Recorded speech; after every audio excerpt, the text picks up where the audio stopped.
الإنسان ليعبدوه ما خلقت الجن والإنس إلا ليعبدوه كما قال رسول الله صلى الله عليه وسلم لا تؤمنوا أحدكم حتى تحب لأخيه ما يحب لنفسه يالهما محمد خمبة توري farenke hadisi agati sere lande tongondi en fatama na togonga kebe mulle tudanga manganda kana ngakinda yalhuma kediga mewo ankadu ku agini andigi assalamu alaikum wa alaikum salam awa oran ku yoran kanta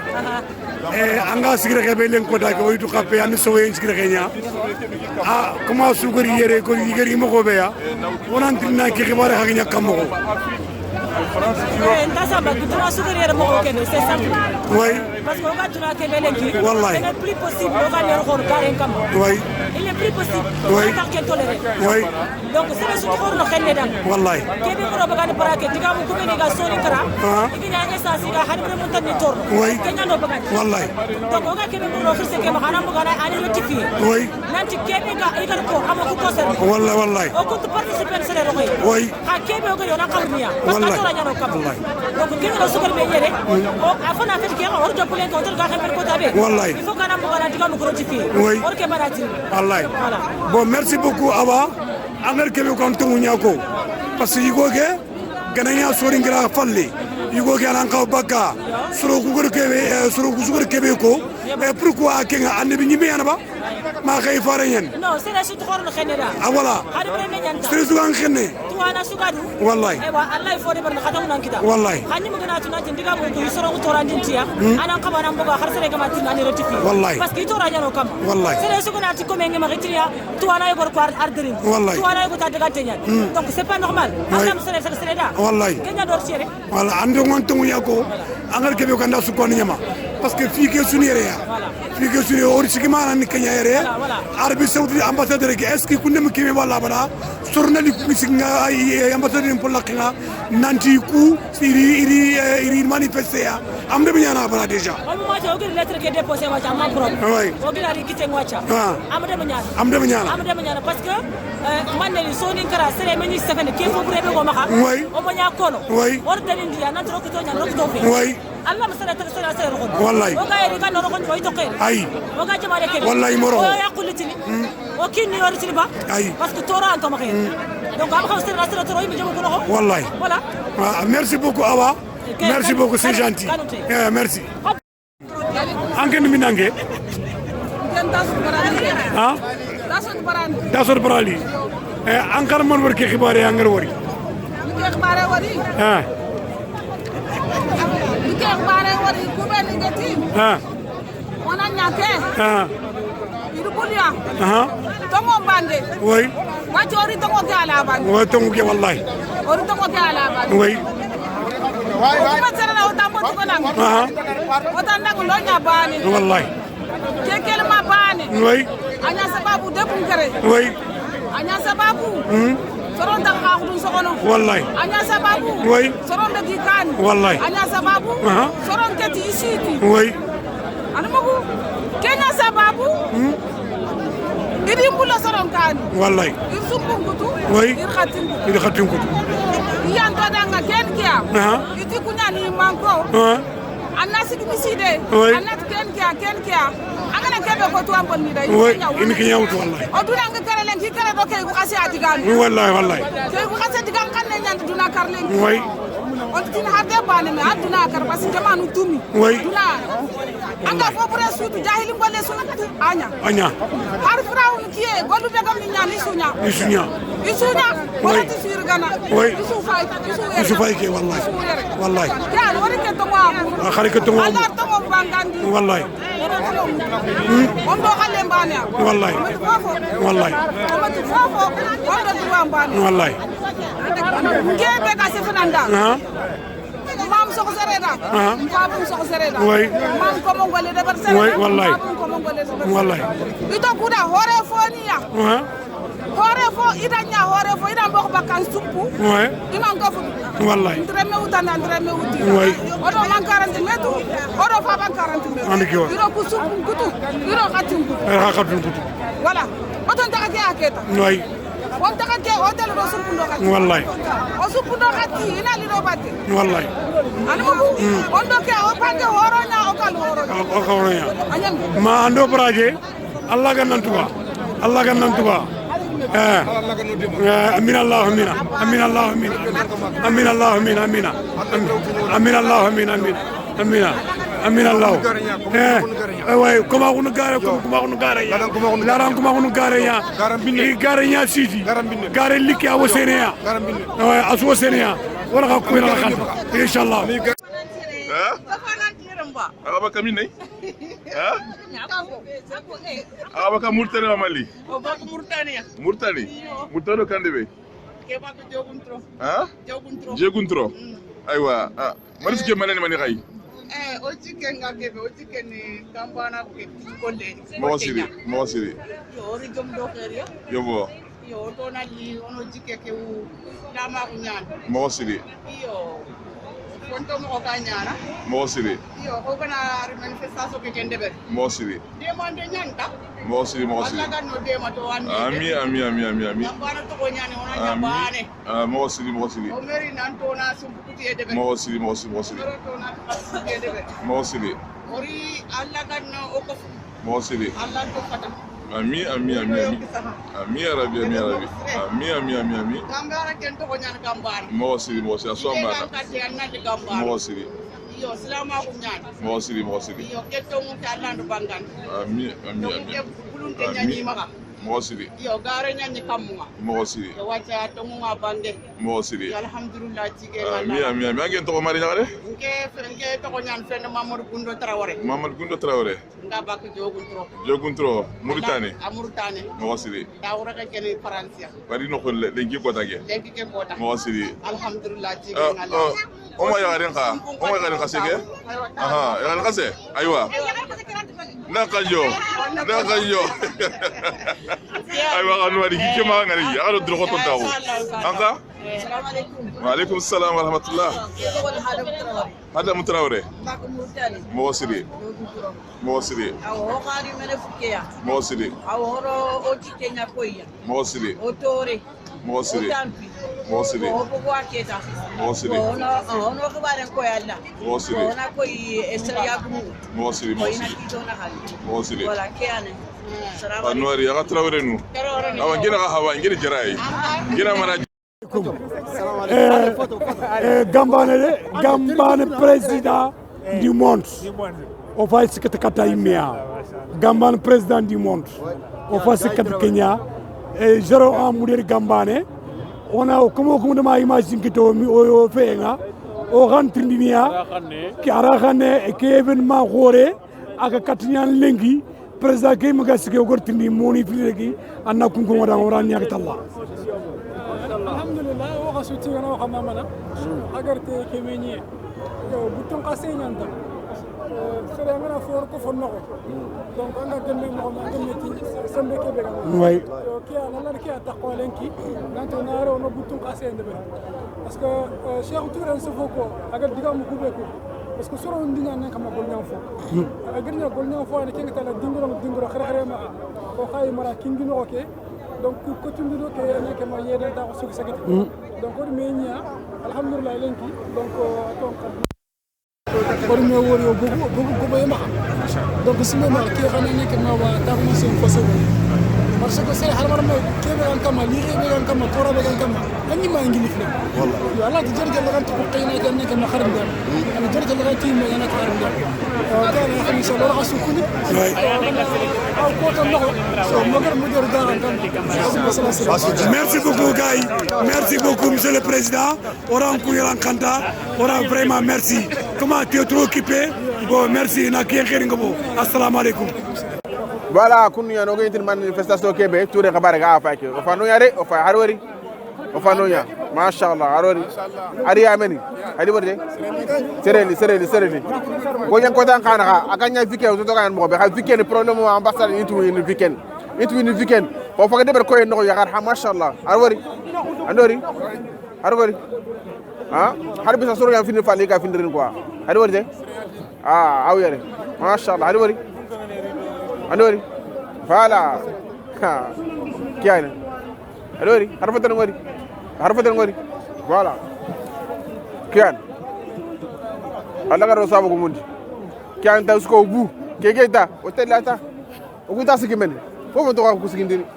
arwari mashallah ya kiane wodo to te Allah ganna kejiti assalamu alaikum wa rahmatullahi wa barakatuh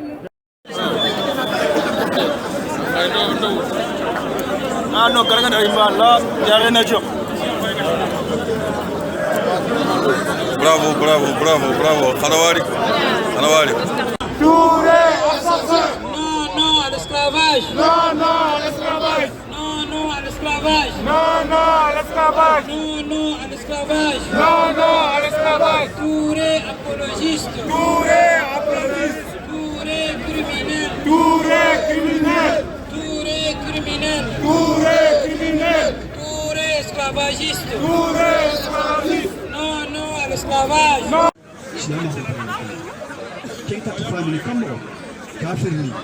ina kuma ko ina gaja ina nyokalle mbula ko ina gaja ina nekati ina gaja na faso ni ko na ko mena ko na kam kubini ga mun biti kubini ga kaso mbati kubini ga kiyambata kubini ni ke Allah tay kunna tunanti kenka fata harim mago na daga tani kenka tufamili kammo Allah subhanahu wa ta'ala akina ni dunanta aslama ko miti kenga to koy non nan toga ke do kamande soninko arbaga o to anon nan kawti bi nan jibe tali ko fay parce que fori mo kon dambe nyabo ma khara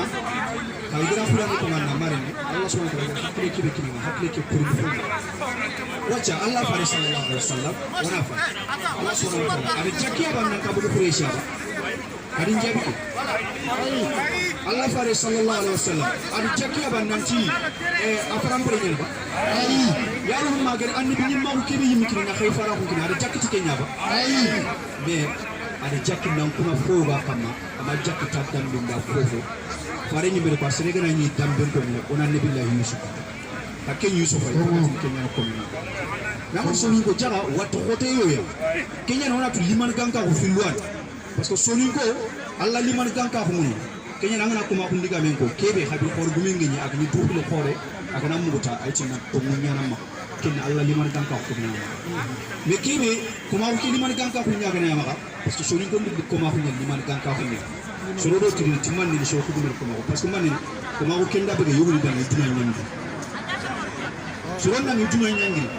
fodo kenya ni ngana ko kuma ko na be wati o sikki man ni so ko fa kenya ko kuma ko na be o man ni man o sikki man ni mais ma yogul gines mi khadi am to nyani Boubacar Magasa inati ogum to ko meketa on man ko donc amana man parce que kuma kenda be kenya ni ko ci yimuna ko kundura na akille an kadu la do fonon kutu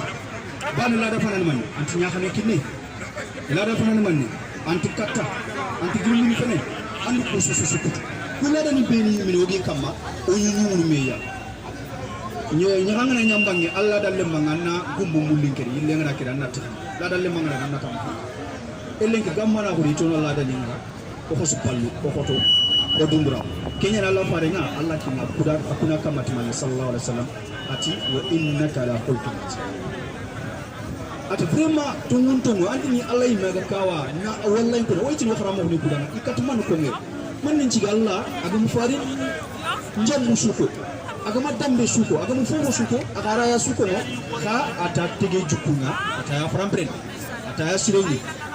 donc gambana ko ni khatiri no yalla huma woni lenki sere kay indi ba ay ko mo nyanke ni ne estre kay indi ba hado khoro yalla huma woni do wacci na sere khaji finde ba ay hado khoro andur khoro ko nikiya daga kanu nikiya silama ko nikiya wori annasri mu wana to hore nyen kana Allah subhanahu wa ta'ala ayo bismillahir rahmanir rahim agana tukutana na makenti mara me angin kat hore nyana nga kebe anta nyam posay andi nyi mo gondam be kesu agana nyi khrangen kilenga anna fer nyanga bertade nyana kuda to ko tel kane mo hobe kuro yiga khatana e ko ni mo hobe kuda kendo khrangen gal fatanta fa kenya ni ani mo ko magandu ta anta ma kenya nan fa kenya an ken ka jopa Allah to ko ne tin hore ke don ko ni gamana o iti tikati horon jammu nyani kaga ni jukku kebe de beri horon jukku fe ma kenya to kawa fi nyen ke anke me ke to hore fatanga anga miside nga anga sali nan dan jukku to framprenga ando kebe ke to horon jukku tay khandare ga yahare be muru ina cembe nan tan halle ma yalo ma kebe gari aga bari le nyagare kinna est ce que di le nyagare ke arham ay karo ku man me yoke o ko fogu be khalake yoke karo ku man me annu walla gina nyagani ngibe ani ambana ina ko hore minan qilli e mo tanaba asu sergi bani gamu la ke khibare anam bege gina nyagaro ma yitora alla nyagare c'est la wile nyagare yoke ay angira nyagare fa Allah yoke sare fa Allah yoke me man ne khanci ko kuma anganti yinne no kuma habilan tutu kadun gon tutu seretan tutu Allah comme si gana gerda batinga anna bara adi jukku posi ona ile ona cheikh ni kudanga tuano kudanga o gana ro mishide no mare mo mishide ni manoko alma mitimba atinya isto mantiki yako har sapo ma hadi nyorondi mais iti français ni nyane ke minati sens figuré ado sens propre digal fuma asella ado fon ponnoko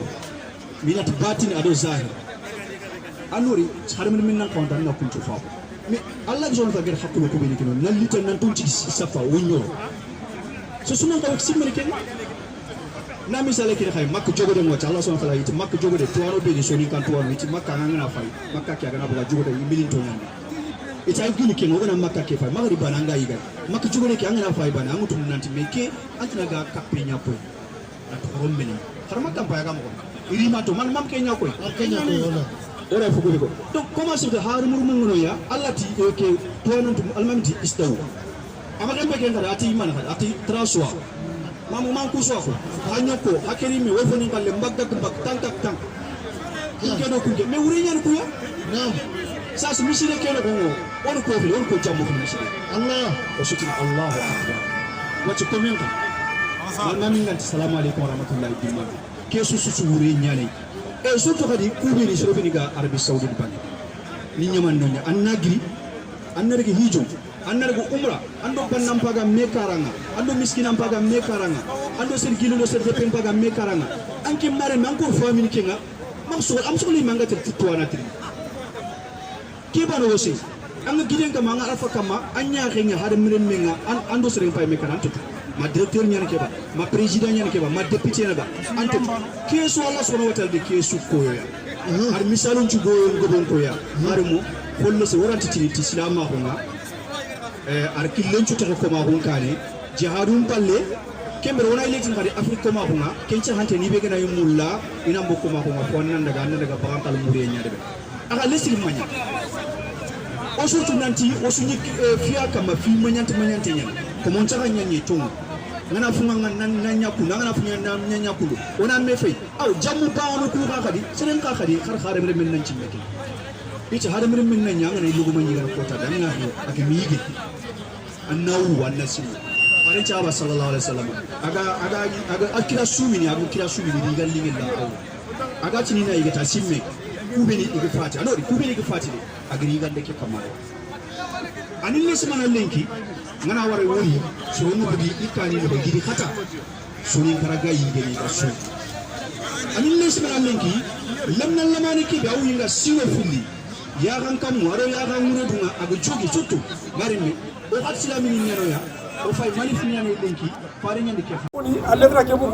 kam magana ke bu contact mo ki numéro ndo mail nyam yo micro contact yo normalement 17 heures ko legi ga hantene bon waske ko kebe siman ke soro yibe glatel no ko be ga ngana anglatel telde Allah telde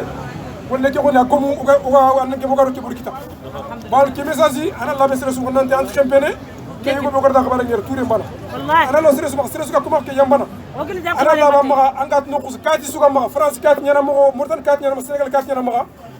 gelli e o su xalfi no tibabu ko no kuninga no xusu o ga simana nek message ke na ko jowe ma jofe donc ke message tan jofe stress ka no xusu anga tingra su nanti on continue ngaka ko ke yambana andiga kan na fer ni kil pagi ma ciwre on continue stress yo kiyani ndigal legere marum gatma so wassalamu alaikum warahmatullahi wabarakatuh assalamu alaikum monsieur Bessir Sissoko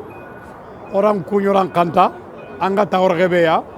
anga nokbe wacha Paris 8e gani à côté de l'ambassadeur de l'Arabie Saoudite ankar man wor ki xibaar Bessir Sissoko ngam kuñini sama deppe alhamdulillah wala atiga ogo ñi ko ta xore ke be duggulen kene bo ori devaler ambassade way yo ngenan kat ni ngolle kay me wara asabu buña fini filli wala siko kube ni gani gadi shitini jigindi fonkaro ko nanti gamana ko karna nan yidde ne message ndangini ni katoya nanti da ngogana manifestation ke dabari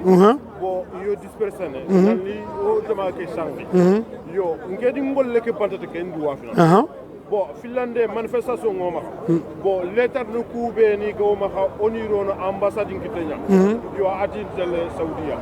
yo kenni makata golle ngam hobe ga bakati iga bakati kilebe yo kenkenga ay idono maka yo ogur golle ke fam mo go odi ni keta soro ku mobiliser mo siri bo idira ga buttenga ba wono kedanga gedalla gedi sino sikki baga yo ngisi makata butunga ananke ma ay ndakarna bo so nomo ku ndax kan ay bo oga kebe ko gambanere munda ina nduru goto ina melme way ina melme anu mu jamanyan kat fofo de bar jamanyan kat fofo de bar wallahi ke jama su fa yer lenki ida suru o wana to ko wallahi ida suru o wa ida to ko wallahi so suru mana fa yer way to sunu yere lomnu yere yagaru yere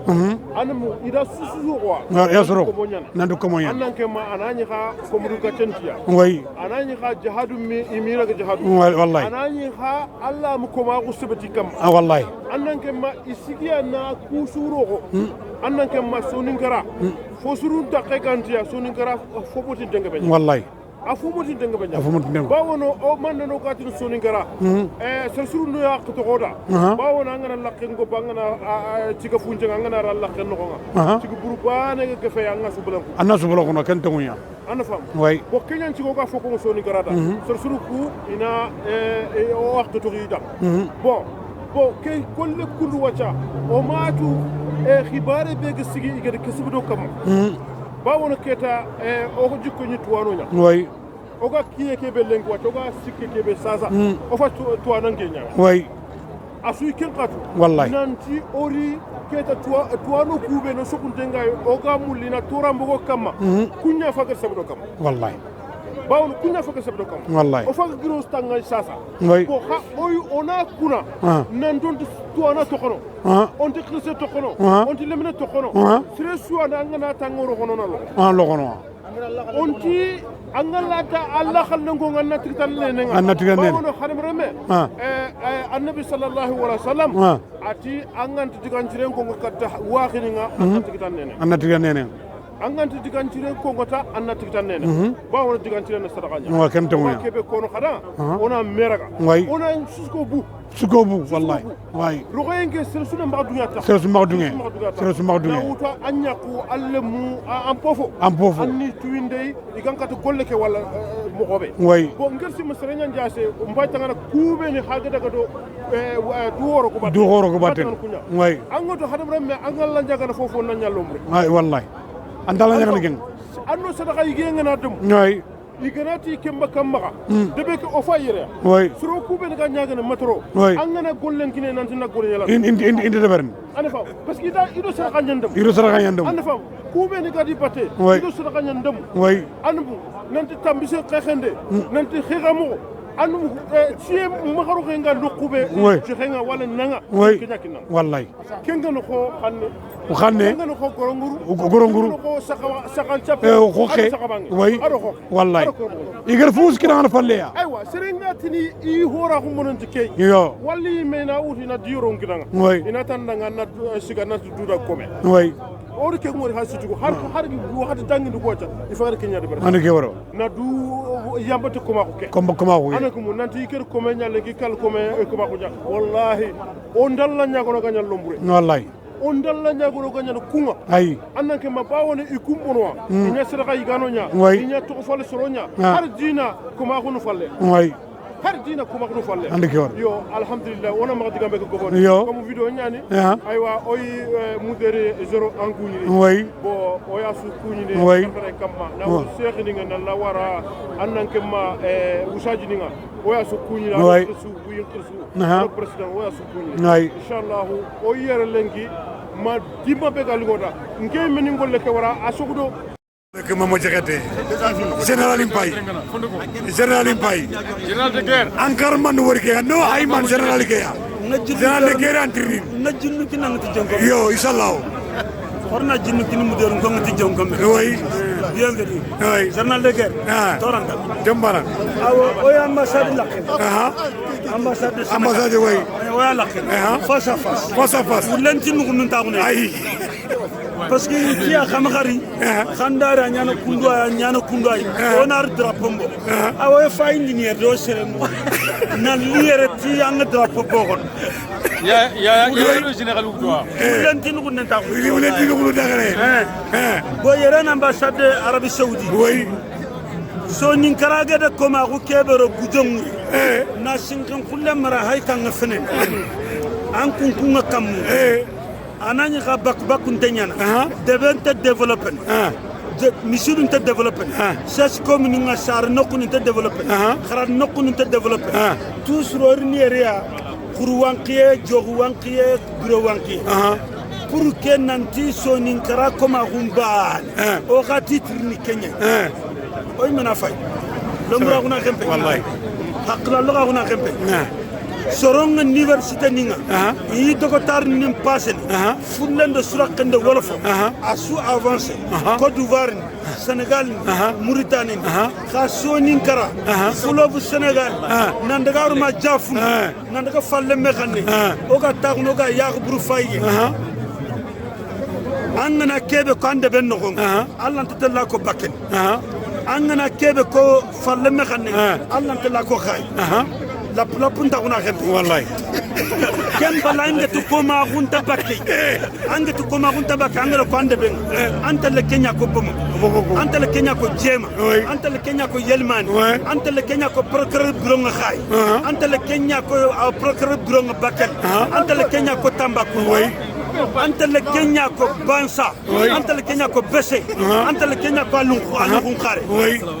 kanga na digamu benu angara safebe ko koina khaseng angara fube ko diabu khaseng nandaga lada batano serenga daga miside ngata da kufuna li me ngati parce que gambana ko safantengi na mullen krikatu wandi kan almami na dunya ko kentaga nandaga sita almami kan aga tawnu kan aga lada ngurdu ngama ti ke lada korosunde ber mi yurdu ti kentaga fini la gar nyakam dab menda duñu ko songa lada ñimam ar duñu ko songa lada modi be de lada ndeb ko mebe iga gajang do segen xotundo fa xotu ñaba teng na sereng ñi men kara ci segen nen ko 20e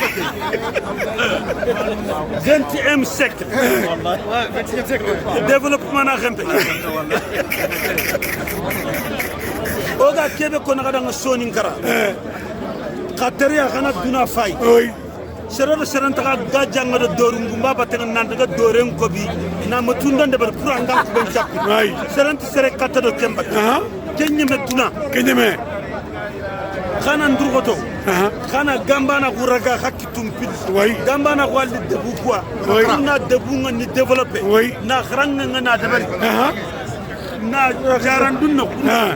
aw khaymena fay wallahi khara laga suga soninka bamra le munyano khrangu wala foni nyano khrangu fullu nyano khrangu sura kunyano khrangu soninke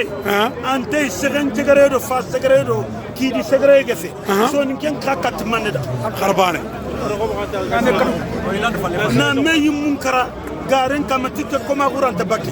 ke koma ga bakke ya on ke sensibilisation continent dunia ke koma ku anyeme kesiran taga to lada ndu me kiteng kesiran taga to lada ngima mu kiteng minna mudu lan taga kin lada modin bani kelba bate prato yogen lada nya kagan to lada no kunan bege o yo alima minin kan yo debu mun kan debu mel mu nga France alma mel mu nga France donc alma ma ko nyeme alma ma nyeme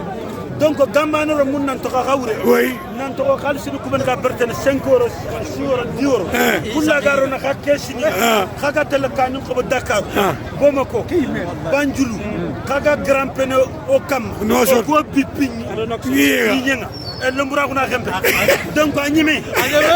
لا دي نيجا خدا سكتو أنا كيسنين لكا ترى مغي خيني خالص كني لا دا بطانا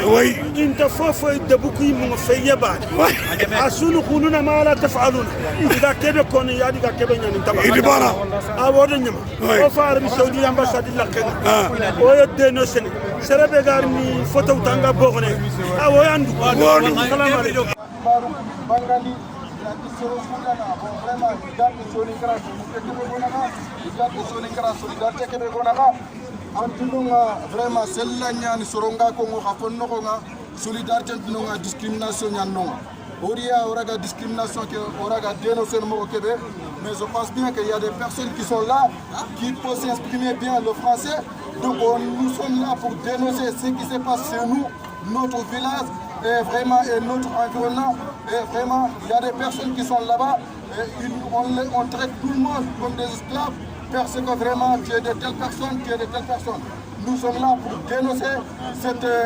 acte qu'on est en train de faire là-bas, des actes de barbares. On est en train de faire sortir les gens dans leur maison parce qu'ils sont esclaves, parce qu'ils n'ont pas accepté d'être esclaves de quelqu'un. Vraiment, nous sommes là pour dénoncer. Non, esclavagisme. Vraiment, c'est pour cela. Il y a des personnes qui sont là. Je pense bien que nous sommes là pour dénoncer. Si on est en train de parler entre nous, mais il y a des personnes qui ne s'entendent pas, qui ne peuvent pas comprendre ce qu'on est en train de dire. Alors qu'il y a des intellectuels qui sont là, ce qu'ils doivent faire, ça veut dire parler français ou parler l'arabe même. Parce que ceux qui encouragent les gens, de barrer les gens, de supporter les gens, de faire des choses qui sont vraiment acceptables. Bon, nous sommes là pour dénoncer. Alors que j'invite ceux qui savent parler, le français, qui viennent vraiment dénoncer comme je viens de faire. السلام عليكم ورحمة الله. أبغى أريد أن أقول لكم شيئا من اللغة العربية. نحن السوريين الذين في موريتانيا أو في السنغال أو في مالي، إخواننا الذين يسكنون في هنا، ومن الناس من يتخذون بعضنا بعضا أربابا، ومنا أيضا من قال أنا لست عبدا، يخرجونك من البيت. لماذا يخرجون بعضنا بعضا من بيوتنا؟ لأننا لقد عشنا أكثر من 1000 سنة معا في قرية واحدة، ولكن بعضنا يتخذون بعضنا أربابا، وعلينا أن نجبر هذا الأمر، أن نقول للذين في هنا ونتكلم مع الذين في المملكة العربية السعودية، السفير الذي في هنا، نقول لهم بأن من العلماء السوريين الذين يسكنون في المملكة العربية السعودية هم الذين يجبرون بعض السكان السوريين في بلادنا أن نتخذ بعضنا بعضا أربابا. مع الأسف لا أستطيع أن أتكلم باللغة العربية كما وجب، ولكن فسوف أحاول أن أقول لكم بأننا قد وقفنا في هنا في موقفنا هذا أن نقول لكل الأشخاص الذين في فرنسا أن يقولون بعضنا في السوريين في هنا الأون بيننا، في هنا الفعل المعروف بيننا هناك،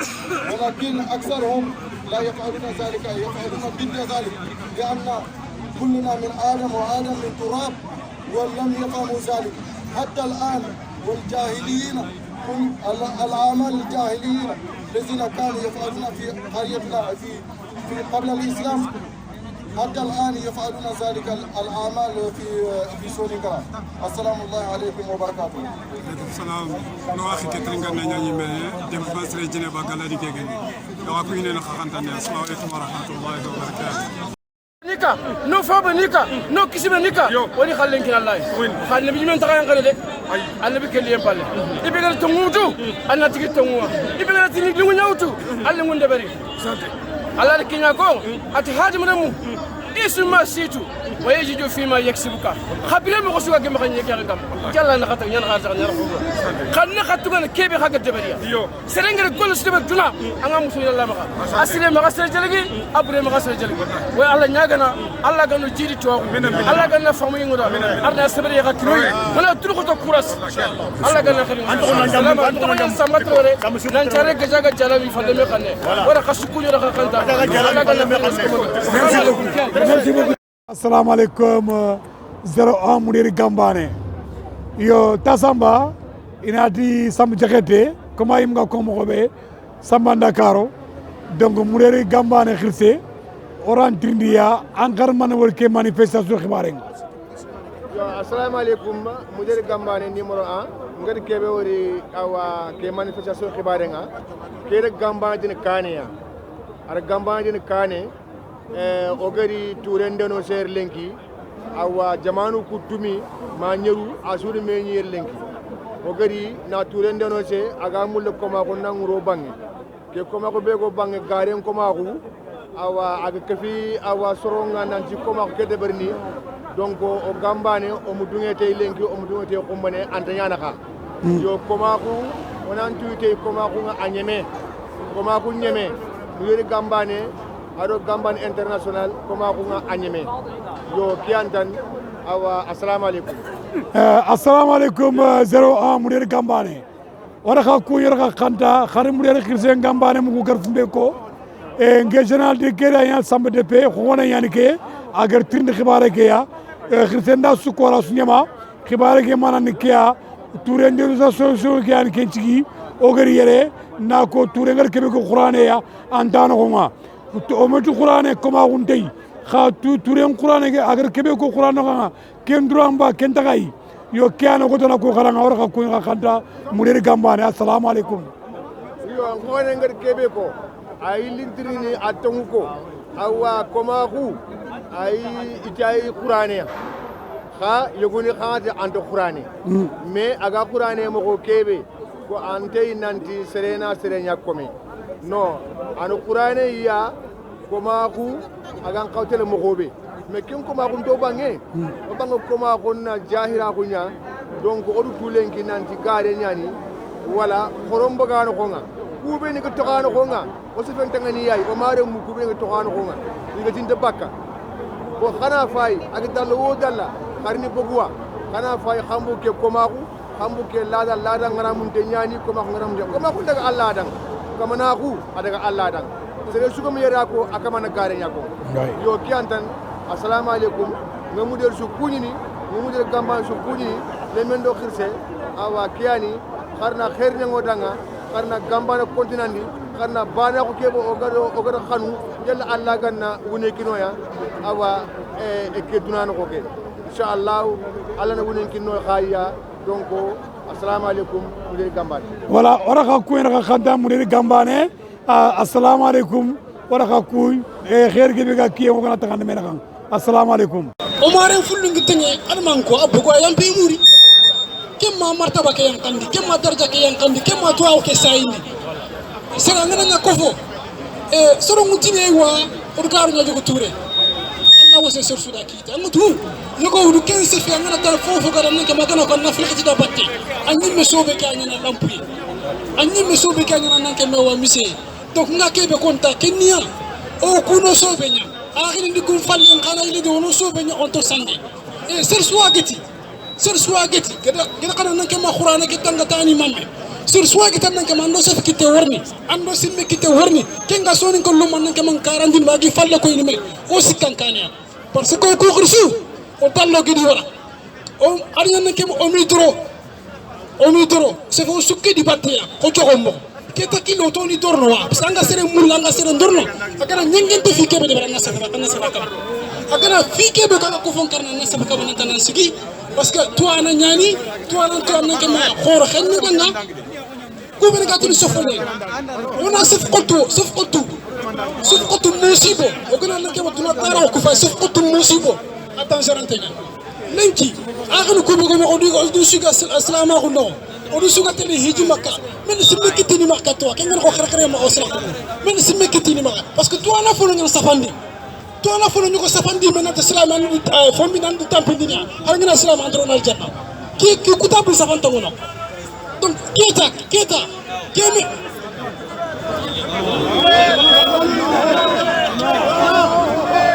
no donc nga kebe kono nga kebe kono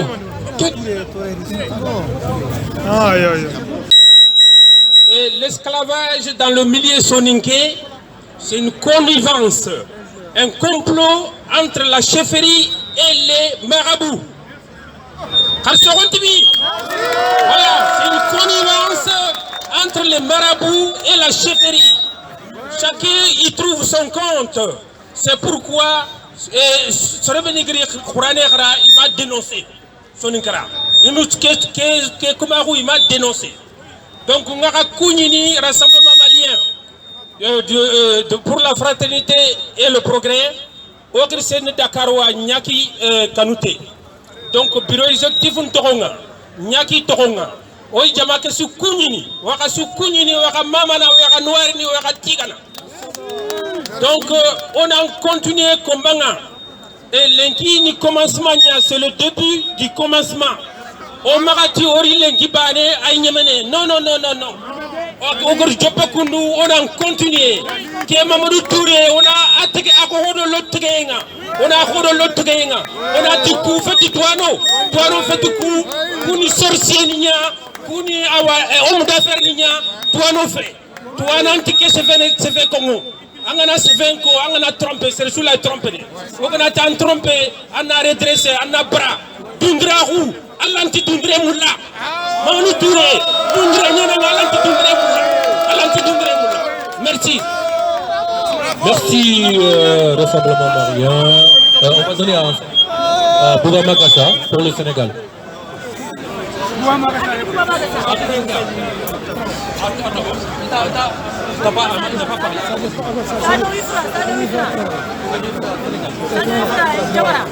Voilà, continuons de Marabou. On fait également que tonton Sadio Ifra Agabaka Diawaraya, Gambana au Sénégal, a eu l'impression que nous avons fait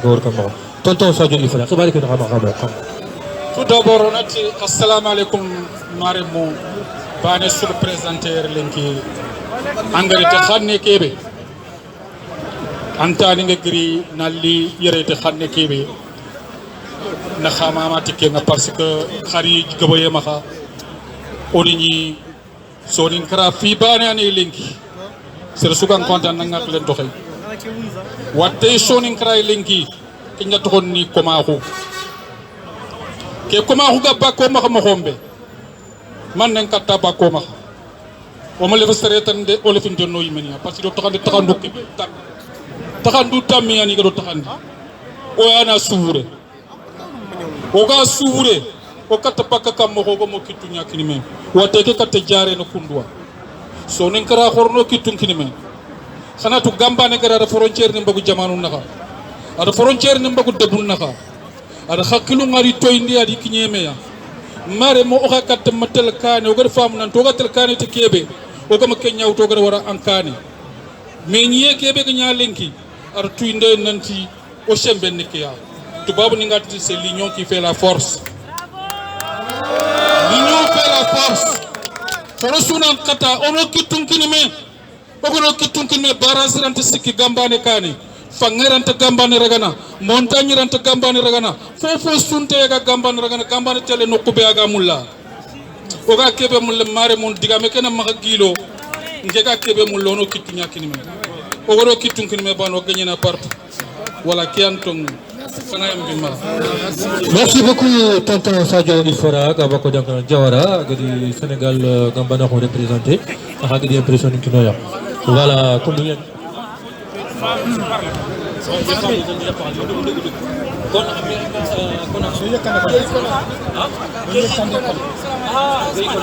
L'interrogation là, vraiment, on a voulu à ce qu'on porte le nom ou bien dénonciation. C'est le coup mais sinon, l'interrogation. Voilà. Pour moi, Mariam, collègue à moi, à Fintian, on a organisé à Fosren Kenya. Or xalu kille ke xanan la to bakno nga kudo on a mak problème kita e kinya faxi police geri sasa donc on a mbo falle bo kem ka gana dang khadi dénonciation nyani wala ta micro kin ser su ngam mo ko ngo o ga waxti kebe sasa yo diga mu nyanko ngi serbe la anna diga mu ko na ko dambati sorona o trinke ino mu ko kenyal werti yo kene ko amurun khama ko kan kata sefene sorona ko dambati yo parce que on serait amour non à l'esclavage non à l'esclavage coutumier voilà non à monsieur Touré non l'esclavagiste non l'esclavagiste monsieur Touré non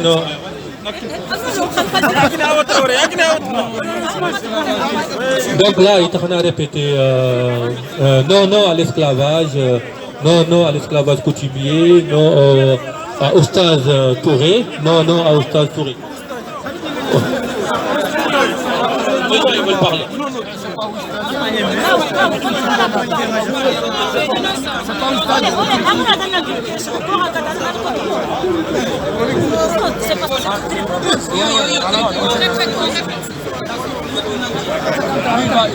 c'est partout en Texas.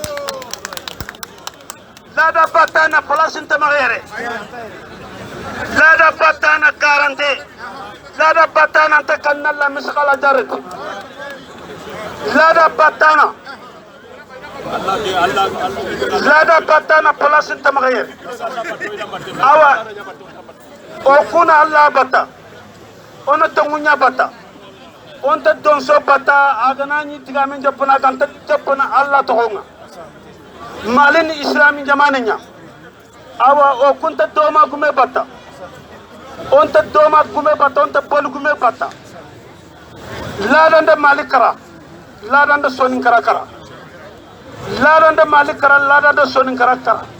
O yaghur burfayeng, o yaghur burfayeng falle me khanenga. Senegal est développé. Mauritanie est développé. Fende bono kaga gajango do segen kotundo fa kotunya batenga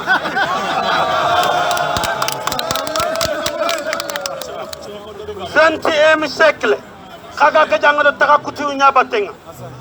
21e siècle kaga gajango do doru ngumba ko bindenya batenga pour na khubun tapi développement na xembe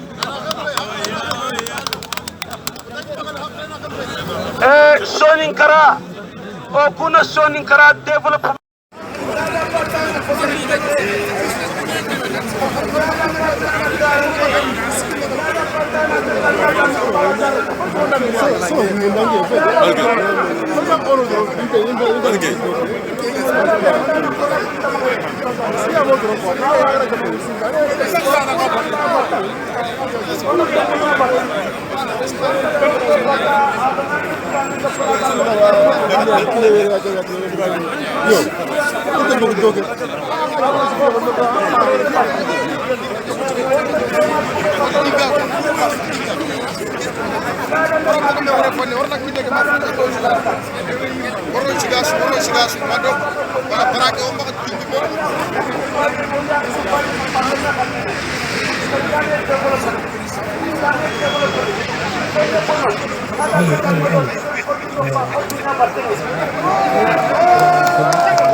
Bravo.